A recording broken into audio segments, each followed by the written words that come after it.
Tell me one thing in your life that is great that came as a result of being comfortable.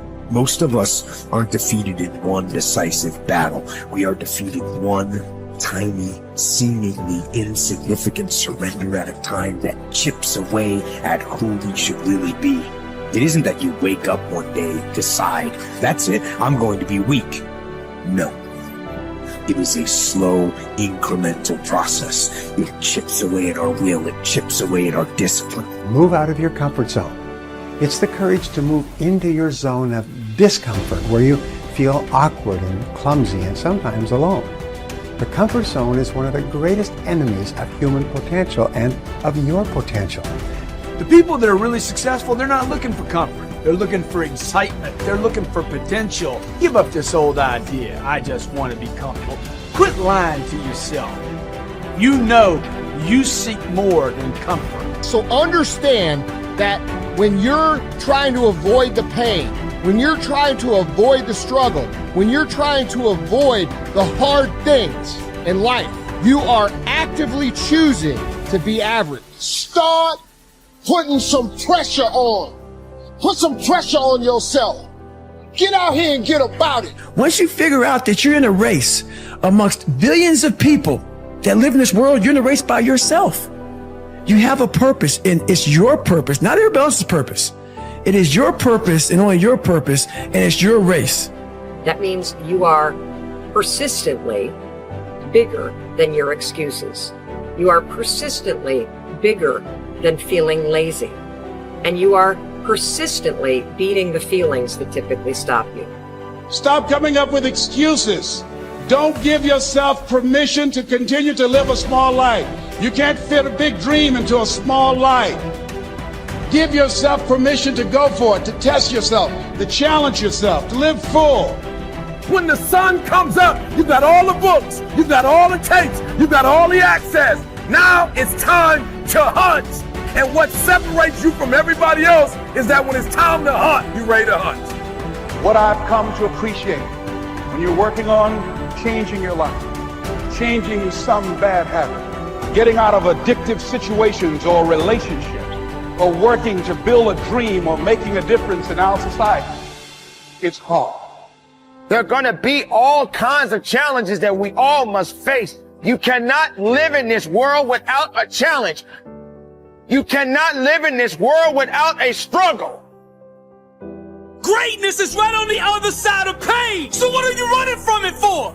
You say you want to be successful, then push through it. Stop making excuses and go get it. The lack of self-discipline is the major cause of failure, frustration, underachievement, and unhappiness in life. It causes us to make excuses and sell ourselves short. Perhaps the two biggest enemies of success, happiness, and personal fulfillment are first the path of least resistance and second, the expediency factor. The path of least resistance is what causes people to take the easy way in almost every situation. They seek shortcuts to everything.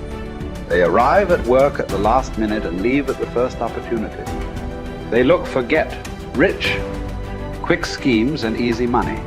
Over time, they develop the habit of always seeking an easier, faster way to get the things they want, rather than doing what is hard but necessary to achieve real success.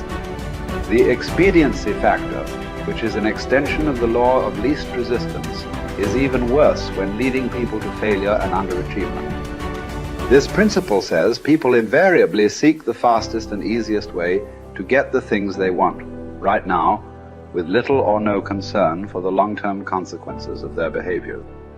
In other words, most people do what is expedient, what is fun and easy, rather than what is necessary for success. Every day, and every minute of every day, there is a battle going on inside of you between doing what is right, hard, and necessary, like the angel on one shoulder, or doing what is fun, easy, and of little or no value, like the devil on your other shoulder. Every minute of every day, you must fight and win this battle with the expediency factor and resist the pull of the path of least resistance, if you truly desire to become everything you are capable of becoming. And then when you see people take on more responsibility and decide that they're going to aim up and confront their suffering honestly and forthrightly, that their lives get better and the lives of people around them get better too. And so that's very strange as well, because it also means that the pathway to less suffering is through suffering, right? And that would be hopeful if the world was constituted that way. It's like, well, there's suffering. How do you make it worse? Run away. How do you make it better? Confront it. Yeah, but it's suffering. It's like, yeah, but it's there. There it is. It's right there. It's a precondition for existence or something like that. And it's like you have something important to do as well. And you confront it, and that's the pathway to transcending it. We need to figure out, like, now, today, what is, the best way to live your life? What is the, there's got to be ways you can be putting forward the most positive energy. I mean, we know objectively what's causing pollution. We know objectively what's causing birth defects, and, we're taking in too much chemicals and not enough vitamins. We know objectively all this stuff. We know how to organize our world, and yet we don't do it. We know how to organize our health, and yet very few people do it. We know all these things. The right path to, like, being like a happy, healthy person is to do all the shit that we already know you're supposed to do. Take care of your body, take care of your health, take care of your mind, your stress, meditate, be kind to people. We all know that. I mean, you ask anybody, they know how to get by and to be the most evolved version of you that you can be. I mean, it's not like a magical checklist. If you talk to people about it, you said, okay, here you got a person, you want to improve them, what are the things you're going to do to them? Okay, well, if I was a life coach, the first thing I would say is this guy's got to get on a diet that makes him healthy. I don't mean a diet just to lose weight. I mean just healthy foods in your body, many, many vegetables. Start working out your body and get a better sense of, like, how this machine feels when it's moving, it's flowing better, there's less tension in it, your mind feels like relaxed, and you enjoy every single moment of the day better. Step one, everybody knows that step, right? What's step two? Be cool to people. Be nice to as many people as you can. Smile at as many people as you can. Have them smile back at you. Tip well when you go to restaurants. Just do the most you can. Be as nice as you can, and just still manage to not have people walk all over you. Just get through this life as nice as you can.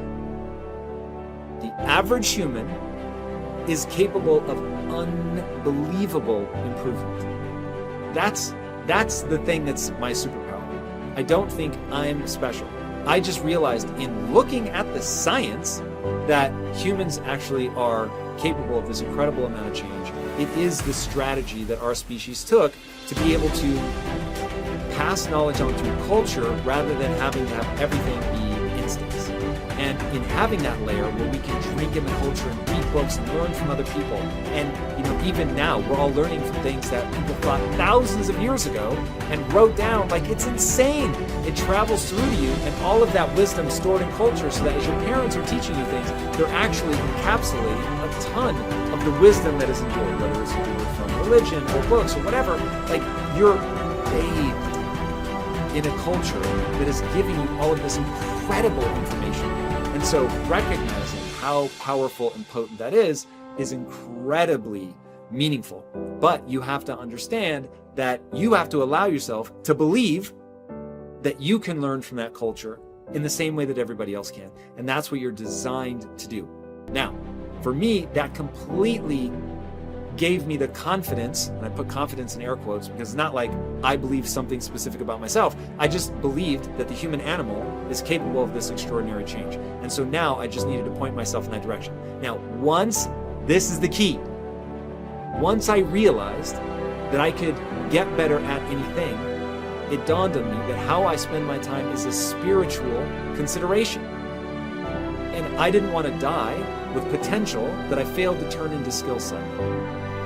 That, to me, that speaks to me. How much of my potential can I actually turn into skill set and get good at this stuff and push and grow and improve? Like, that to me is just this incredibly intoxicating thing. So, for me, the discipline, the confidence, all of that comes from recognizing the human animal. Nothing special about me. The human animal is capable of extraordinary change. I'm going to have to put time into doing it, but I'm capable of getting this change. Therefore, I can do anything I set my mind to. Therefore, it really matters what I choose to spend my time on. Therefore, I want to put structure and discipline in my life so that I can move forward on things that excite me, that matter to me, because I really can have this big crazy dream that I'm thinking of. So my discipline is really born of my desire to have that thing, coupled with my belief that I can actually get there. Desire and belief. Get those two things right, and the discipline will take care of itself.